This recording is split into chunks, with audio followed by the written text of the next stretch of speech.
സപ്ലൈകോയ്ക്ക് ധനവകുപ്പ് അനുവദിച്ച 100 കോടി അപര്യാപ്തമെന്ന് ഭക്ഷ്യമന്ത്രി ജി.ആർ. അനിൽ. ഫണ്ട് അനുവദിച്ചത് അറിഞ്ഞത് മാധ്യമങ്ങളിലൂടെയാണ്. 500 കോടിയാണ് ആവശ്യപ്പെട്ടിരുന്നതെന്നും കൂടുതൽ തുക അനുവദിക്കണമെന്ന് ധനമന്ത്രിയോട് ആവശ്യപ്പെടുമെന്നും മന്ത്രി പറഞ്ഞു. ഓണത്തിന് കേരളത്തിന് അധിക ഭക്ഷ്യധാന്യം അനുവദിക്കണമെന്നാവശ്യപ്പെട്ട് കേന്ദ്രമന്ത്രി പ്രഹ്ലാദ് ജോഷിയുമായി ഭക്ഷ്യമന്ത്രി കൂടിക്കാഴ്ച നടത്തി. നിലവിലുള്ള പ്രതിമാസ സീലിംഗ് ക്വാർട്ടർലിയായി ഉയർത്തുന്നതിന് നടപടി സ്വീകരിക്കാമെന്ന് സമ്മതിച്ചു. അങ്ങനെ വന്നാൽ നമുക്ക് ഓണം, ക്രിസ്മസ്, റംസാൻ ഇതുപോലുള്ള ഉത്സവ സമയത്ത് നിലവിൽ നൽകുന്നതിന് പുറമെ കുറച്ചുകൂടെ ക്വാണ്ടിറ്റി അരിയും നമുക്ക് വിതരണം ചെയ്യാനുള്ള സാഹചര്യം കിട്ടും. എഫ് സിയുടെ സ്റ്റോക്കിൽ അധികമായി വരുന്ന അരിയാണെങ്കിലും ഗോതമ്പാണെങ്കിലും അവർക്ക് ലേലം ചെയ്ത് കൊടുക്കുന്ന ഒരു സാഹചര്യമുണ്ട്. അതാണ് OMS സ്കീം എന്ന് പറയുന്നത്. സപ്ലൈകോ ഉൾപ്പെടെയുള്ള സർക്കാർ ഏജൻസികൾക്ക് ഓപ്പൺ മാർക്കറ്റ് സെയിൽ സ്കീമിൽ പങ്കെടുക്കുന്നതിന് കേന്ദ്ര സർക്കാർ ഏർപ്പെടുത്തിയ വിലക്ക് പിൻവലിക്കാമെന്ന് സമ്മതിക്കുകയുണ്ടായി. സംഭരിച്ച നെല്ലിന് വിലയായി നൽകേണ്ട ആകെ തുക 1584 കോടി രൂപയാണ്.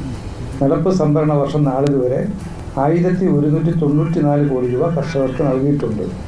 ബാക്കി നൽകാനുള്ള തുക 390 കോടി രൂപയാണ്. ഇത് നൽകി വരികയാണ്.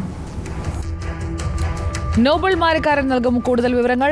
നോബൽ മാരിക്കാരൻ, ഭക്ഷ്യമന്ത്രി ജി.ആർ. അനിൽ സപ്ലൈകോയ്ക്ക് അനുവദിച്ച തുകയിൽ ഒരു അതൃപ്തി പ്രകടിപ്പിക്കുന്നുണ്ട്. മാത്രമല്ല, കാര്യം അറിഞ്ഞത് മാധ്യമങ്ങളിലൂടെയാണ് എന്ന് സർക്കാരിന്റെ ഭാഗമായ ഒരു മന്ത്രി തന്നെ പറയുമ്പോൾ അതിന്റെ ഗൗരവം വളരെ കൂടുതലാണ്. എന്തൊക്കെയാണ് അദ്ദേഹം പറയുന്നത്?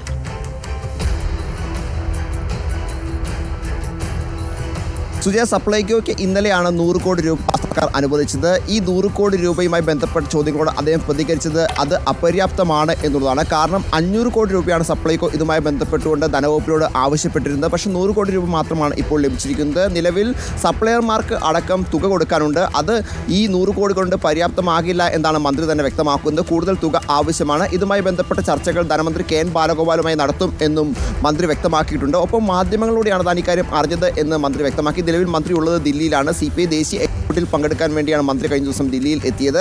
അദ്ദേഹം കേരളത്തിൽ എത്തിയ ശേഷം ഇതുമായി ബന്ധപ്പെട്ട ചർച്ചകൾ ഉൾപ്പെടെ നടത്തും എന്നാണ് ഇപ്പോൾ വ്യക്തമാക്കിയിരിക്കുന്നത്. അതോടൊപ്പം തന്നെ ഓണക്കാലമാണ് വരാൻ പോകുന്നത്. ഓണക്കാലത്ത് സപ്ലൈകോ കൃത്യമായ രീതിയിൽ മാർക്കറ്റിൽ ഇടപെടും എന്നാണ് മന്ത്രി വ്യക്തമാക്കുകയും ചെയ്യുന്നത്. അതിനുൾപ്പെടെ നിലവിൽ അനുവദിച്ചിരിക്കുന്ന പണം അത് പൂർണ്ണമായും പര്യാപ്തമല്ല എന്ന നിലപാടാണ് മന്ത്രിക്ക് ഈ ഘട്ടത്തിൽ ഉള്ളത്. അതോടൊപ്പം തന്നെ നിലവിൽ ഓണസമയത്ത് കൂടുതൽ ഭക്ഷ്യധാന്യങ്ങളടക്കം കേന്ദ്രത്തോട് ആവശ്യപ്പെട്ടു. അതുമായി ബന്ധപ്പെട്ട് ഇന്നിപ്പോൾ കേന്ദ്രമന്ത്രി പ്രഹ്ലാദ് ജോഷിയുമായി അദ്ദേഹം കൂടിക്കാഴ്ച നടത്തിയിരുന്നു. ആ കൂടിക്കാഴ്ചയിലാണ് ഇത്തരം ആവശ്യങ്ങൾ മുന്നോട്ട് വെച്ചത്. അതോടൊപ്പം തന്നെ മറ്റൊരു പ്രധാനപ്പെട്ട കാര്യം, ഈ സപ്ലൈകോ അടക്കമുള്ള സർക്കാർ ഏജൻസികൾക്ക് ഓപ്പൺ മാർക്കറ്റിൽ പങ്കെടുക്കുന്നതിനുള്ള വിലക്കുകൾ ഉണ്ടായിരുന്നു. ആ വിലക്കുകൾ നീക്കണം എന്ന ആവശ്യവും എന്താണെങ്കിലും കേന്ദ്രത്തിന് മുന്നിൽ സംസ്ഥാനം വെച്ചിട്ടുണ്ട്. അതിനോട് അനുകൂല നിലപാട് കേന്ദ്രം എടുക്കും എന്നാണ് മന്ത്രി വ്യക്തമാക്കിയിരിക്കുന്നത് എന്നാണ് ഇന്നിപ്പോൾ ജി.ആർ. അനിൽ വ്യക്തമാക്കിയിരിക്കുന്നത്. ഇന്നലെ ഇപ്പോൾ ഈ 100 കോടി രൂപ അനുവദിച്ച വാർത്ത, പ്രത്യേകിച്ച് ഈ ലോക്സഭാ തെരഞ്ഞെടുപ്പിൽ അടക്കം സപ്ലൈകോയിൽ സാധനങ്ങൾ ഇല്ല എന്ന തരത്തിൽ വലിയ വിമർശനങ്ങൾ ഉണ്ടായിരുന്നു. അത് ഈ തെരഞ്ഞെടുപ്പിൽ വലിയ തരത്തിൽ തന്നെ പ്രതിപക്ഷം പ്രചാരണമാക്കുകയും ചെയ്ത സമയമാണ്. അതിന് പിന്നാലെയാണ് ഇപ്പോൾ ഓണക്കാലം വരാൻ പോകുന്നത്. ഓണക്കാലത്തിലേക്ക് പോകുമ്പോൾ സ്വാഭാവികമായും ഇത്തരത്തിൽ